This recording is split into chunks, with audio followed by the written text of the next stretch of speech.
دیکھا کہ پیسہ کیسے لوگوں کو اپنی انگلیوں پر نچاتا ہے، خود کو اس سے بچانا، خدارا پیسے کی غلامی قبول نہ کرنا۔ بیس بال ہمارے میز کے نیچے آ گیا۔ امیر باپ نے اسے اٹھا کر واپس اچھال دیا۔ جہالت کا خوف اور طمع سے کیا تعلق ہے؟ پیسے کے بارے میں لا علمی اور جہالت طمع اور خوف کو جنم دیتی ہے، امیر ڈیڈ نے کہا۔ میں تمہیں چند مثالیں دیتا ہوں۔ ایک ڈاکٹر اپنے خاندان کو بہتر سہولتیں مہیا کرنے کے لیے اپنی فیس میں اضافہ کر دیتا ہے۔ اس کا نتیجہ یہ نکلتا ہے کہ علاج و معالجہ عام پبلک کے لیے مہنگا ہو جاتا ہے۔ زیادہ تر غریب لوگ اس سے متاثر ہوتے ہیں اور ان کی صحت پیسے والوں کے مقابلے میں کمزور ہوتی ہے۔ جب ڈاکٹر اپنی فیس بڑھاتے ہیں تو وکیل بھی اپنا معاوضہ بڑھا دیتے ہیں۔ جب وکیل فیس بڑھاتے ہیں تو اسکول ٹیچر بھی زیادہ تنخواہ کا مطالبہ کرتے ہیں۔ اسی طرح ہمارے ٹیکسوں میں اضافہ ہوتا ہے اور یہ سلسلہ چل نکلتا ہے۔ پھر جلد ہی امیروں اور غریبوں کے درمیان اتنا بھیانک فرق پیدا ہو جاتا ہے کہ افراتفری مچ جاتی ہے اور ایک اور بڑے تمدن کو لے ڈوبتی ہے۔ بڑی تہذیبیں محض اس لیے برباد ہوئی کہ امیر اور غریب کے درمیان تضاد حد سے تجاوز کر گیا۔ امریکہ اسی ڈگر پر چل رہا ہے اور ایک بار پھر تاریخ خود کو دہرانے پر آمادہ ہے۔ ہم نے تاریخ سے کوئی سبق نہیں سیکھا۔ ہم صرف نام اور تاریخیں یاد کرتے ہیں، سبق نہیں سیکھتے۔ کیا اس طرح قیمتیں زیادہ نہیں ہوگی؟ میں نے پوچھا۔ ایک اچھی اور منظم حکومت میں ایسا نہیں ہوتا۔ قیمتیں بڑھنے کی بجائے گھٹنی چاہیے۔ بے شک ایسا ہوتا نہیں۔ قیمتیں خوف اور لالچ کے باعث زیادہ ہوتی ہیں اور اس کی وجہ جہالت ہے۔ اگر اسکول میں لوگوں کو پیسے کے بارے میں پڑھایا گیا ہوتا تو پیسے کی افراط ہوتی اور قیمتیں گر جاتی، مگر اسکولوں میں لوگوں کو صرف پیسے کے لیے کام کرنے پر پڑھایا جاتا ہے۔ انہیں یہ نہیں بتایا جاتا کہ روپے پر کیسے نکیل ڈالی جائے۔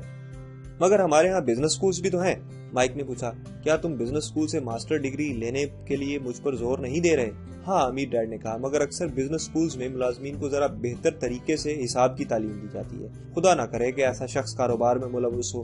یہ لوگ صرف اعداد پر نظر رکھتے ہیں، لوگوں کو نوکری سے برخاست کرتے ہیں اور بالآخر کاروبار کا ستیہ ناش کر دیتے ہیں۔ مجھے یوں پتا ہے کہ میں بھی انہیں ملازم رکھتا ہوں۔ ان کا سارا زور اخراجات کم کرنے اور قیمتیں بڑھانے پر ہوتا ہے، جس سے دوسرے مسائل جنم لیتے ہیں۔ حساب کتاب اپنی جگہ اہم ہے۔ میری خواہش ہے کہ زیادہ سے زیادہ لوگ اسے سیکھیں، مگر یہ سب کچھ نہیں، امیر باپ نے کہا۔ تو پھر اس کا کوئی حل ہے؟ مائک نے پوچھا۔ ہاں، امیر باپ نے کہا، اپنے جذبات کی اس طرح نشو و نما کرو کہ وہ سوچنے میں تمہارے مددگار ہوں۔ جذبات کی روح سے مت سوچو۔ جب تم لڑکوں نے جذبات پر قابو پا لیا، پہلے تم مفت کام کرنے پر راضی مند ہو کر تو میں سمجھ گیا کہ کچھ امید تھی۔ تم نے دوبارہ جذبات کی نفی کی جب میں نے تمہیں زیادہ پیسے دینے چاہے۔ اس وقت بھی تم لوگوں نے جذبات کو دبا کر سوچ سے کام لیا۔ یہ پہلا قدم ہے۔ یہ قدم اتنا اہم کیوں؟ میں نے پوچھا۔ یہ تم خود معلوم کرو۔ اگر تم سیکھنا چاہتے ہو تو میں تم دونوں کو خاردار جھاڑیوں کے جھنڈ میں لیے چلتا ہوں، وہاں کوئی بھی نہیں جاتا۔ اگر تم میرے ساتھ چلو گے تو پیسے کے لیے کام کرنے سے منہ موڑ کر پیسے کو اپنے کام میں لانا سیکھ جاؤ گے۔ اگر ہم آپ کے ساتھ جاتے ہیں تو ہمیں ملے گا کیا؟ اگر آپ سے سیکھنے پر رضامند ہو جائیں تو پھر کیا ہوگا؟ میں نے پوچھا۔ وہی چیز جو خاردار جھاڑیوں والے خرگوش کو ملی، کانٹوں سے رہائی۔ کیا واقعی کسی ایسے جھنڈ کا وجود ہے؟ میں نے پوچھا۔ ہاں، امیر ڈیڈ نے کہا، یہ جھنڈ ہمارے خوف اور ہمارا لالچ ہے۔ خوف سے آنکھیں ملا کر اور لالچ کے روبرو جو ہماری کمزوریاں ہیں اور ہماری ضرورتیں ہیں، اس سے باہر نکلنے کا راستہ ڈھونڈنا۔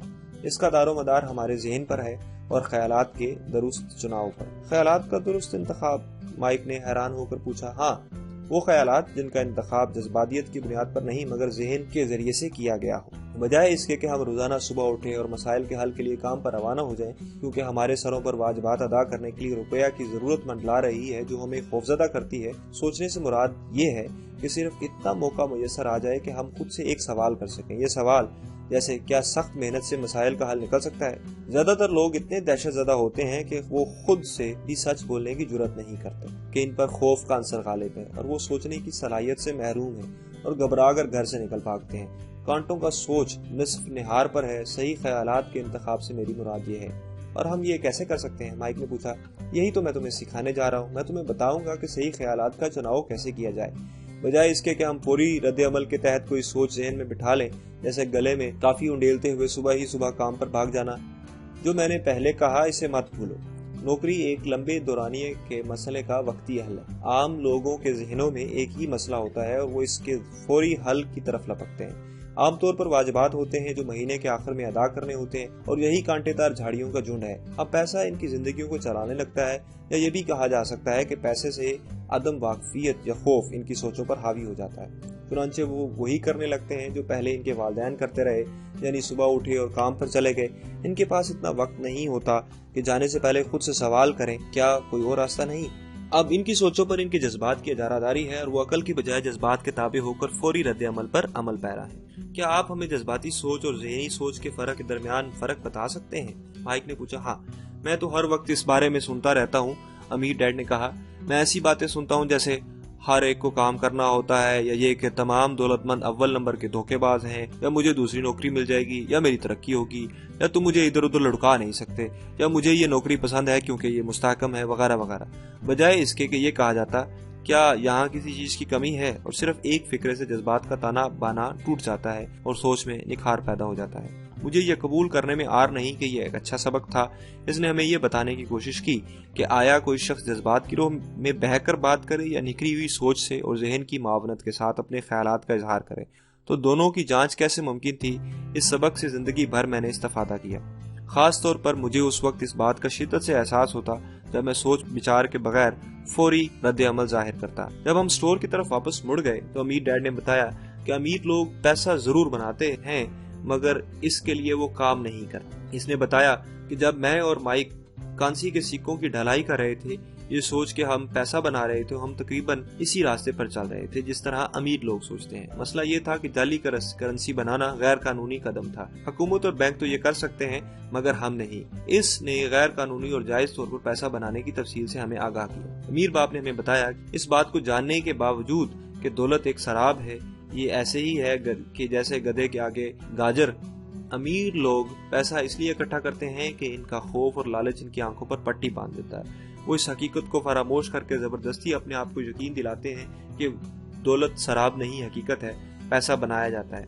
لوگوں کی زیادہ تر تعداد اعتماد اور جہالت کے اس فسوں اور کرشمسازی کے زیر اثر بھاگتے ہیں اور اس ناپائیدار عمارت کو کھڑے کر رہے ہوتے ہیں اور حقیقت کا رنگ بھر رہے ہوتے ہیں، جس کی اصل میں حقیقت گدھے کی گاجر سے بھی کم ہے۔ اس نے امریکہ کے گولڈ سٹینڈرڈ کے بارے میں بات کی اور ہمیں بتایا کہ ہر ڈالر کے بدلے اتنی مالیت کی چاندی اسٹیٹ ریزروز میں موجود ہوتی ہے۔ جس بارے میں اسے فکر تھی وہ یہ تھا کہ افواہ پھیلی ہوئی تھی کہ ایک دن ہم گولڈ سٹینڈرڈ ترک کر دیں گے اور ہمارے ڈالروں کے بدلے اتنی مالیت کی چاندی خزانے میں نہیں رکھی جائے گی۔ جب یہ ہوگا لڑکوں تو قیامت برپا ہو جائے گی۔ غریب متوسط طبقہ کے لوگ اور جاہل صرف اس بنا پر برباد ہو جائیں گے کہ ابھی تک وہ اسی خیال میں مست ہوں گے کہ پیسہ حقیقت ہے، اور جس فرم یا حکومتی ادارے میں وہ کام کر رہے ہوں گے ان کی دیکھ بھال کریں گے۔ اس دن ہمیں سمجھ نہ آیا کہ وہ کیا کہہ رہا تھا، مگر وقت کے ساتھ ساتھ اس کی باتیں ہمیں سمجھ آنا شروع ہو گئی۔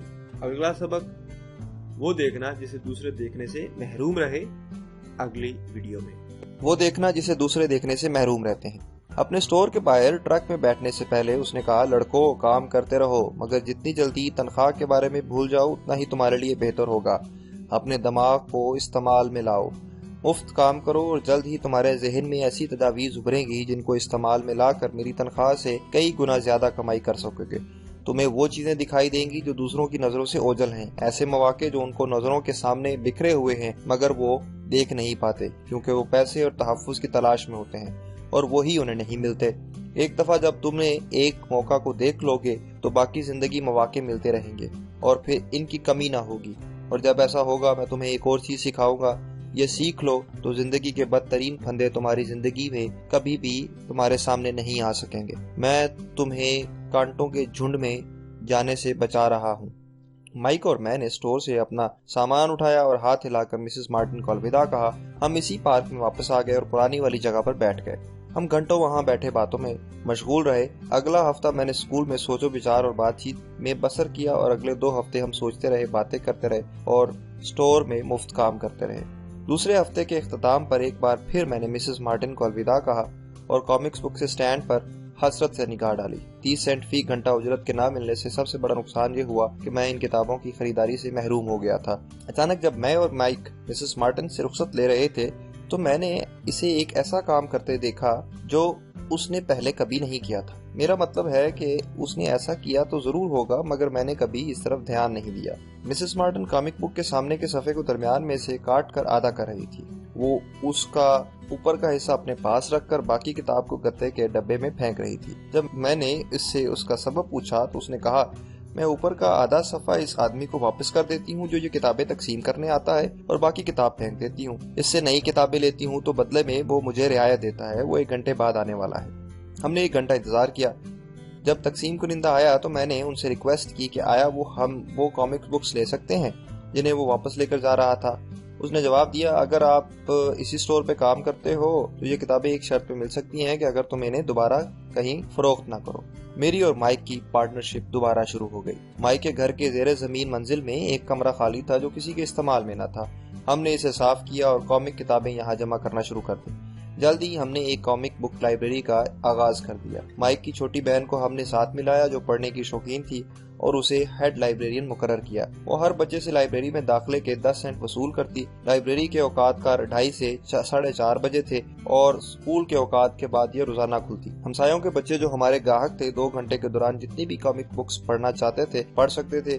ان کے لیے تو یہ اچھا موقع تھا کیونکہ اگر بازار سے وہ یہ کتابیں خریدتے تو ہر کتاب کی قیمت 10 سینٹ تھی، جبکہ 2 گھنٹوں میں وہ 5 سے 6 کتابیں پڑھ لیتے اور انہیں صرف 10 سینٹ ادا کرنا پڑتے۔ لائبریری سے نکلتے وقت مائک کی بہن ان بچوں کی تلاشی لیتی کہ کہیں وہ کوئی کتاب گھر تو نہیں لے جا رہے۔ وہ ان کتابوں کی لسٹ بناتی، ان بچوں کے نام لکھتی جو وہاں آتے ہیں، وہ کون تھے اور آیا انہوں نے کوئی تجویز پیش کی۔ 3 ماہ کے دوران میری اور مائک کی آمدنی تقریباً $9.5 فی ہفتہ ہو گئی۔ مائک کی بہن کو $1 ہفتہ کے دیے جاتے اور اسے یہ بھی آزادی تھی کہ وہ جتنی کامک بکس پڑھنا چاہے وہ پڑھ سکتی تھی۔ اسے یہ سہولت مفت فراہم کی گئی تھی۔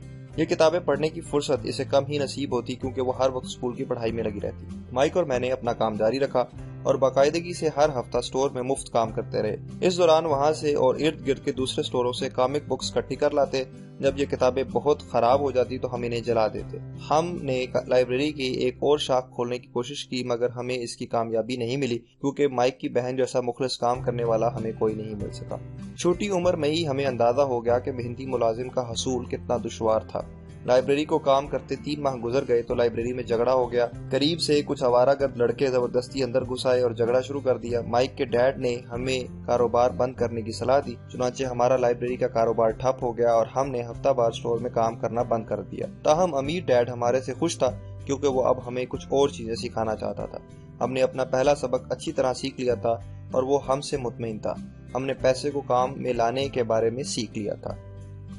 سٹور میں مفت کام کرنے کی بدولت ہم نے مجبور ہو کر ذاتی کاروبار شروع کیا اور روپیہ کمانا شروع کر دیا۔ اس کے لیے ہم کسی کے محتاج نہ ہوئے اور سب سے اچھی بات یہ کہ پہلے ہی کاروبار میں ہمیں منافع ہوا، حالانکہ ہم وہاں موجود بھی نہ تھے۔ پیسہ ہمارے لیے کام کر رہا تھا۔ پیسہ دینے کی بجائے امی ڈیڈ نے ہمیں جو کام کی بات سکھائی وہ اس سے کہیں زیادہ قیمتی تھی۔ دوسرا سبق، مالیاتی تعلیم کیوں لازم ہے؟ اگلی ویڈیو میں ساتھ رہیے، سنتے رہیے۔ شکریہ۔